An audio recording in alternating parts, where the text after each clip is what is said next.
12-year-old girl thrown in well for hiding father's secret, until a struggling cowboy saw her. There's a kettle on the stove and the scent of wild sage in the air. Welcome to Barlow Ridge, Wyoming, February 1878. 3 months earlier, Clara Whitlock, daughter of the town judge, tucked her skirts into her boots and ran barefoot across frozen dirt, chasing the kind of love that ruined reputations. Sometimes, the family you end up with ain't the one you were born into. Sometimes, it's the one you find half dead in a snowstorm, or the one that finds you long after you stopped looking. A man can outrun many things in this life: the law, the bottle, even God if he's fast enough, but he can't outrun the sound of his own heart when it's beating. Lonely in a quiet room. Not forever. Some winters come cold. Others come for the soul. Mine came with no knock at the door, just wind through the cracks, white sky to the ground, and silence heavy enough to bury a man. Standing, I once thought I was done with people, done with care, done with loss. But the wind has a way of carrying things you thought were buried deep, and sometimes it carries them right to your doorstep. Back then, I didn't know what mercy looked like anymore. Not till I saw it in the eyes of a child. Snow fell in slow, steady drifts, piling against the sides of the cabin like it aimed to swallow it whole. The wind didn't howl, it breathed long and low, like some old things still alive up in those peaks. Waiting, he was up before light. Like always, no name spoken, not even to himself. The world didn't need it, and he sure didn't care to be called. He fed the fire first dry pine stacked near the stove, then poured a tin cup of yesterday's coffee, boiled black and bitter outside. The world was white, and still his boots broke through the crusted snow as he stepped off the porch, axe over shoulder. The woodpile had shrunk overnight. He said nothing to the wind about it, just worked harder. There was a scar near his collarbone. It caught the chill when he pulled off his coat to chop. A pink rope of memory that the cold couldn't quite numb. He never touched it, never spoke of how it came to be. He only kept it like the rest of his past, buried underweight. 2 graves sat behind the ridge, under a split-rail cross. The snow hadn't covered them yet, but soon it would. He hadn't visited in days. Didn't need to. The ache came whether he looked or not. By mid-morning, he'd stacked enough wood for a week.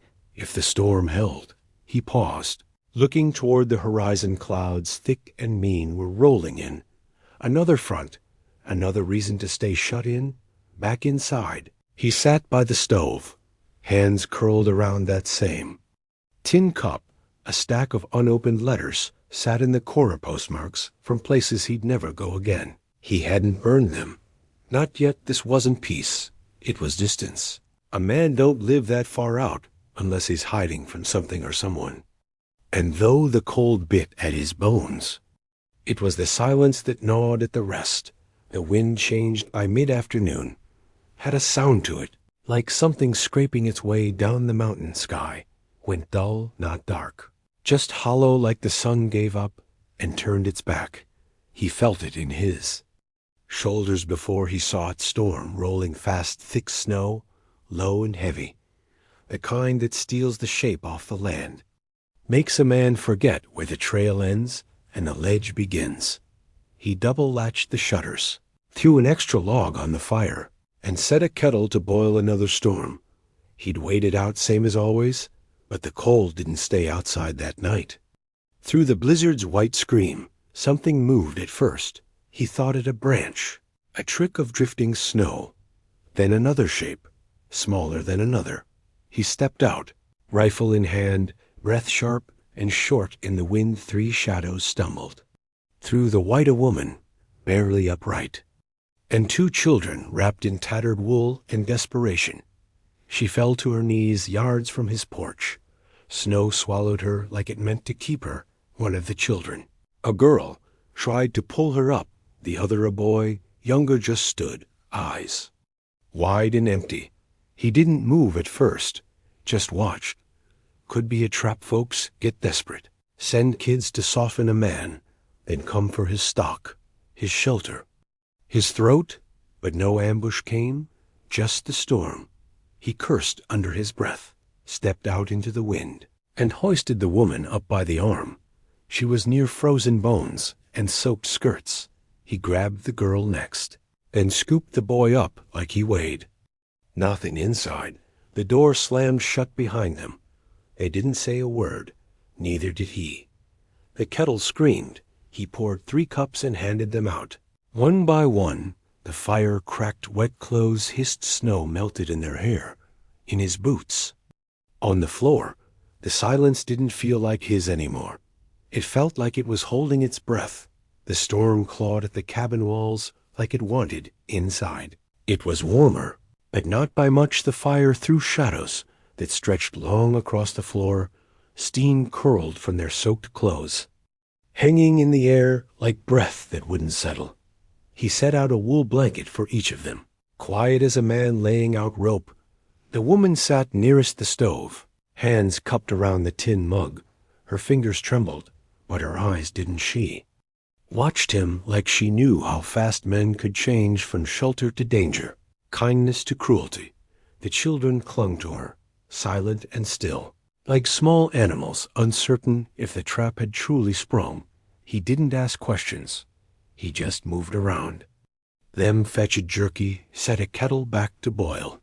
Split wood when the fire hissed low. Survival didn't leave room for small talk. The girl, maybe 12, maybe a bit younger, studied him like she was keeping tally. Every step he took, every twitch of his jaw, she noted it. Her cheeks were raw from wind, her eyes too old. The boy, 6 or 7, sat close to his sister, chewing jerky like it was the first thing he'd eaten in days. He didn't speak, didn't even cry. He finally nodded toward the woman.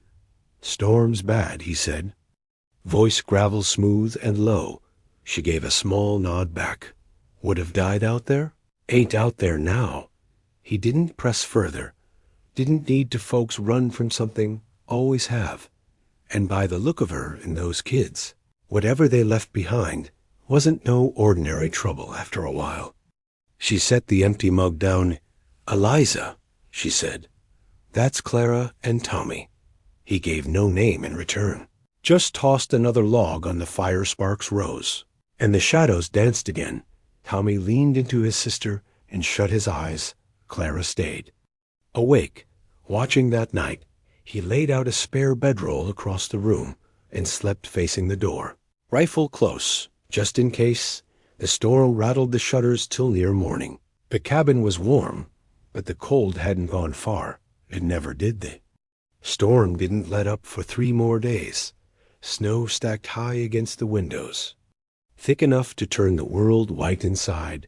The fire never died, and neither did the quiet. He kept busy splitting logs, boiling broth, mending a hinge on the back door that never quite sat right.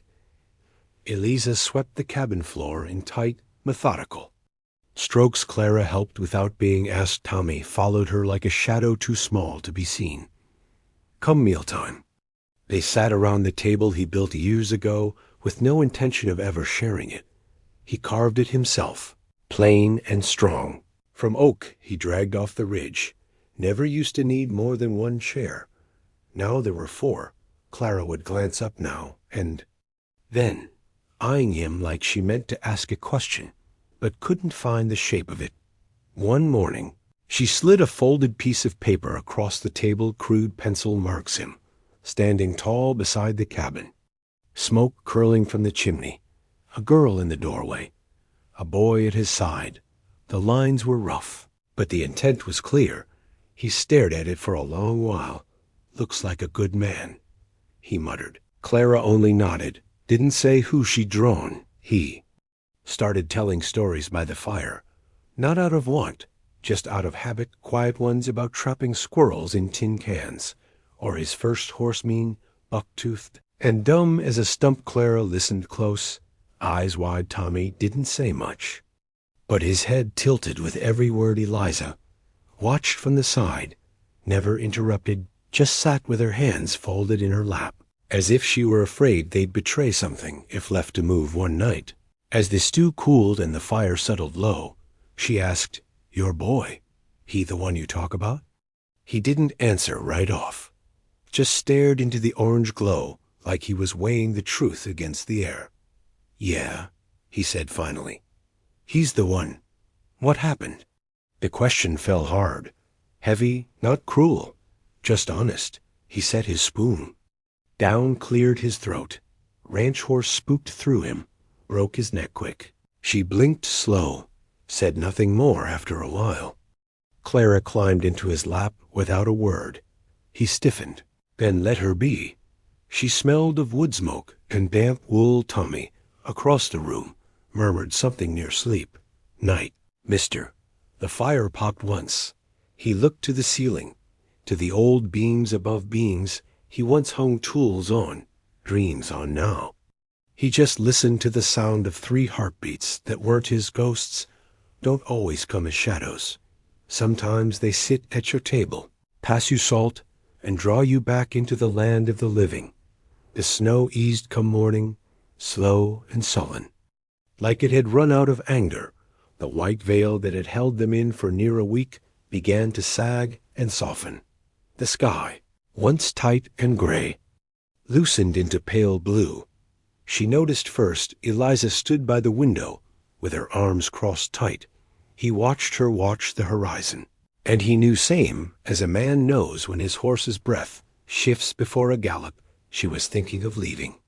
He didn't stop her, didn't ask, just kept at his chores, cleaned the rifle, sharpened the knife, hauled water, but the quiet between them stretched longer than usual. That evening, she rolled up the children's things tight and neat, like she'd done it before, too many times. "They'll need shoes?" he said. Breaking the silence, Eliza turned, eyes narrow. "They've got shoes. Not for the road ahead," he said.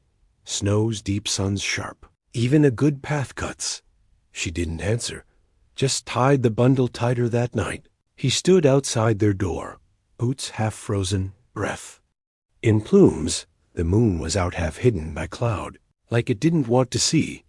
He didn't knock, just stood there, hat in hand, coat open to the cold. After a while, the door creaked open. "You waitin' to stop us?" she asked. He shook his head. "No." She looked past him. The mountains loomed, jagged and distant. "Ain't looking for a man. I ain't offering to be one," he said. He shifted his weight. "I got land chickens come spring water, run straight through the back. Kids could help with the garden, if you stay." "You asking us to stay?" Her voice was low, guarded. He looked at her, really looked the tired set of her shoulders, the scar beneath her chin, the fire in her eyes that hadn't gone out, not even in the worst of it. "I'm asking you not to run if you don't have to." Tommy's voice called from inside, soft, "Mama?" She turned but didn't step away. "We ain't no charity," she said. "Didn't say you were," he replied. "Just figured maybe we're all a little better off, not being alone no more." The door stayed open behind her, and in the stillness, between their words, something shifted. Not love, not yet, but something heavier, something like stay and dust, kicked up before they even reached the first post of town, dry and pale. It curled under hooves and wagon wheels like the breath of a thing that didn't want them back. The town was small, one main road, 2 side alleys, and more judgment than welcome. He rode in slow, saddle creaking, boots heavy in the stirrups. Eliza walked beside the wagon, steady-eyed, bonnet pulled low. Clara and Tommy bounced in the back, eyes wide, mouths quiet. No one spoke. As they passed the blacksmith, though he paused mid-hammer, the preacher outside the chapel turned his head without waving. A pair of women on the porch of the mercantile stopped their sewing and stared. Mouths tight, they hitched near the well. The same well he once helped dig before he stopped being someone folks remembered kindly. "You know them?" Clara asked, her voice soft. He didn't answer, just nodded toward the store. "Go with your ma, get what you need." Inside, they moved quiet between shelves. Eliza picked flour, coffee, a bolt of cotton cloth. The children ran their hands across. Jars of candy, too polite to ask the man behind the counter, watched them like he expected something to go missing. "She yours?" a voice asked. He turned. Jed Mather's sheriff's cousin. Wore a badge once, but lost it in a card game. He didn't answer. Jed smirked. "Don't look much like you." "Don't look much like you neither," he said, turning back to the wagon. "Outside?" The sheriff waited. Big man Bible quotes and steady hands. Used to be fair, until politics gave him a reason not to be. "She's marked," the sheriff said flat. "Her husband's lookin' words been around. She ain't his anymore." "That ain't up to you." Clara came out just then, grinning wide, a peppermint stick in her hand. Tommy followed, holding a small tin horse. "They steal those?" Jed asked. He looked down at them, then back up. "They're mine." That was all he said, but his hand rested on the butt of his sidearm the whole time. Back at the wagon, Eliza didn't ask what was said. She already knew. They rode out slow. Town shrank behind them. All whispers and eyes and truth, twisted into something uglier. "You think they'll come?" she asked. He didn't look back. "Town's not where the fight starts. It's just where folks pretend it don't happen." She nodded once, then faced forward. Clara leaned against him in the wagon bed, chewing her peppermint, eyes fixed on the horizon. He didn't say it out loud, but he felt it deep. Peace don't come easy when the past don't stay buried in the dirt like it's supposed to. The night came still. No wind, no coyote yowling from the hills, just the soft hum of crickets and the low crackle of the fire outside. The cabin. He sat on the porch, coat draped over one knee, pipe forgotten in his hand. Smoke curling, but unsmoked. Eliza stepped out quiet, arms folded, shawl pulled tight across her shoulders. She didn't sit, just leaned against the beam beside him. They stayed that way for a spell, the kind of silence that don't press, just settles. "I fixed the gate," he said finally. "Hinges don't groan." "No more." She nodded. "I seen." Another stretch of quiet. The firelight flickered soft across her face. She looked tired, but not weary, like a woman who'd worked all her fight into her hands and had just enough left to keep breathing. He cleared his throat. "Was thinkin', this place, it don't need much, just folks willin' to stay." She didn't turn toward him, but she heard every word. "I got land, water, room. I ain't a skin for nothin' from you. Not your heart, not your name, just stay. Raise the kids here. Plant what you want, build what you need." She was quiet a long time. Then, "Ain't a lot of men make an offer without talking. Something in return?" "I ain't most men." She half smiled, just at the corner of her mouth. "I been passed from one man's name to the next since I was 16. None of 'em offered a roof without a price." "I ain't settin' no price," he said. "You stay 'cause you want to leave if you don't. I'd like to stop eatin' supper in silence, and I think Tommy's startin' to sleep easy." Clara's got away with the hens. She breathed deep. The stars were out full, scattered wide and bright. "You marrying me in your mind?" she asked, not accusing, just checking the edges of it. "No, ma'am," he said, "just makin' room at the table. That time." She did smile. She stepped down off the porch, bare feet in the dirt, and walked toward the barn.